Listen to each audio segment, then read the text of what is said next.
retrouve pour mon premier tuto nail art, qui est un nail art tressé dans les tons violets. Si vous restez jusqu'à la fin de la vidéo, il y aura deux autres exemples de couleurs. Donc pour ce violet, j'ai utilisé un violet clair de chez Ciaté, un peu plus foncé prune de chez Kiko, et en nacré de la marque Bis de la gamme à 1 €, donc LOL. Alors je commence, première étape, par mettre du vernis à la base de mon ongle. Donc quand je dis la base, c'est du côté de la cuticule. Le but c'est voilà, de le mettre au maximum à la base et je m'en fiche de comment il est de l'autre côté si je vais pas jusqu'au bout. Vraiment, pour moi le but c'est de faire une bande à la base. Cette étape est facultative. On peut aussi, c'est très joli, de laisser la base sans vernis. C'est juste que moi j'aime bien avec du vernis dès le bas des ongles. Ce qui est intéressant avec ce nail art, c'est qu'à chaque fois, on reproduit l'étape sur tous les ongles et ça permet au premier ongle de sécher quand vous faites les autres. Donc, une fois que j'ai mis ma première couleur sur toute la base de l'ongle, je vais venir tracer une ligne droite en diagonale avec ma deuxième couleur. Donc pour ça, franchement, ça a l'air compliqué, mais c'est assez facile avec n'importe quel pinceau, vu que ce qu'on veut vraiment, c'est que la ligne du bas soit correcte. On s'en fiche de comment est la ligne du haut. Donc c'est pas si difficile que ça à tracer. Par contre, ce qui est important, ensuite je passe à ma troisième couleur et je vais faire une diagonale dans l'autre sens. Donc il va venir croiser cette première ligne. Là aussi, toujours, je vise d'avoir ma ligne du bas très nette, et tant pis pour la ligne du haut. C'est important qu'elle soit nette et c'est aussi important qu'elle soit opaque. Donc si jamais c'est pas assez opaque, on revient déposer un tout petit peu de matière. Pas trop parce que sinon ça va prendre trop de temps à sécher. Mais on revient déposer un petit peu de matière pour la rendre opaque. Moi j'ai eu besoin de redéposer de la matière à chaque fois avec mon vernis Ciaté et mon vernis LOL qui n'était pas assez opaque. Donc pareil, à chaque fois je le fais sur un ongle et puis je le fais sur le reste des ongles pour permettre au premier de sécher avant la couleur suivante.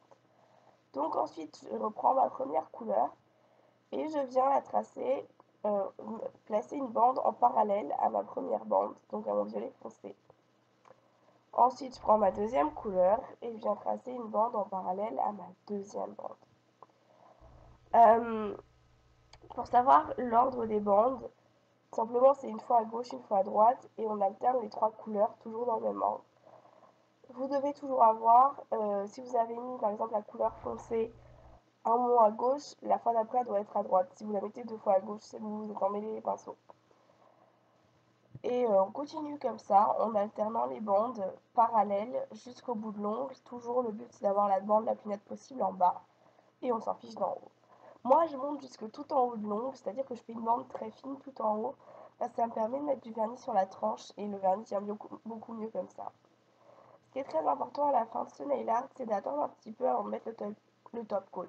C'est important de mettre un top coat pour protéger, mais vous avez quand même une bonne épaisseur de vernis et donc vous risquez de les mélanger si vous mettez le top coat trop tôt. Donc attendez un tout petit peu avant de mettre le top coat et surtout mettez-le délicatement.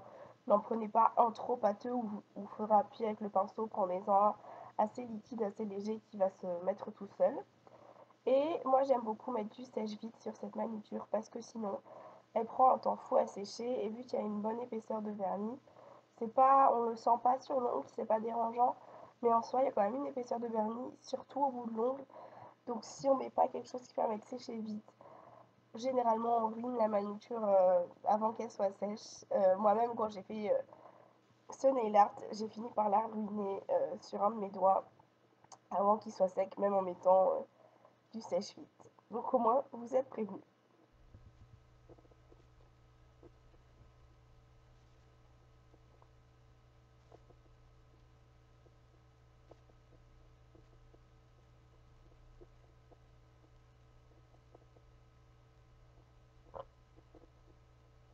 Donc un deuxième exemple, c'est avec la couleur verte.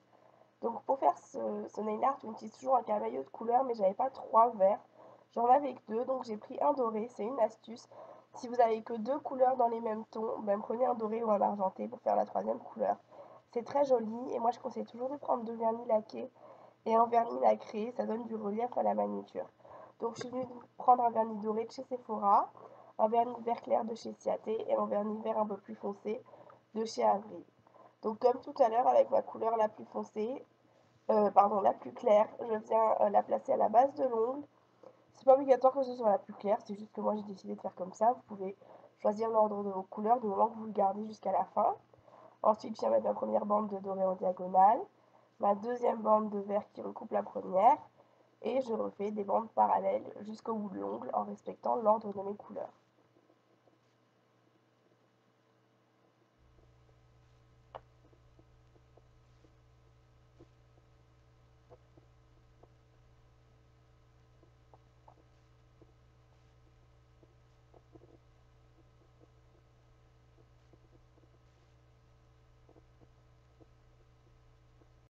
Le troisième exemple, c'est avec les vernis dans les tons rouges. Donc j'ai pris un rose pâle de chez Yves Rocher, un rouge un peu prune, nacré, un petit peu pailleté de chez Natural Collection et un rouge de chez Bis, un rouge basique. Vous pouvez prendre n'importe quel type de vernis, n'importe quel type de pinceau, sauf les vernis pailletés, pour faire ce nail art. C'est aussi pour ça que je vous ai montré avec plusieurs vernis, pour que vous puissiez voir que n'importe quel vernis fonctionne pour ce nail art. Et voilà le résultat des 3 exemples que je vous ai montrés. J'espère que ce nail art vous aura plu. N'hésitez pas à me taguer sur vos photos Instagram si vous le reproduisez. Et je vous dis à bientôt pour une prochaine vidéo.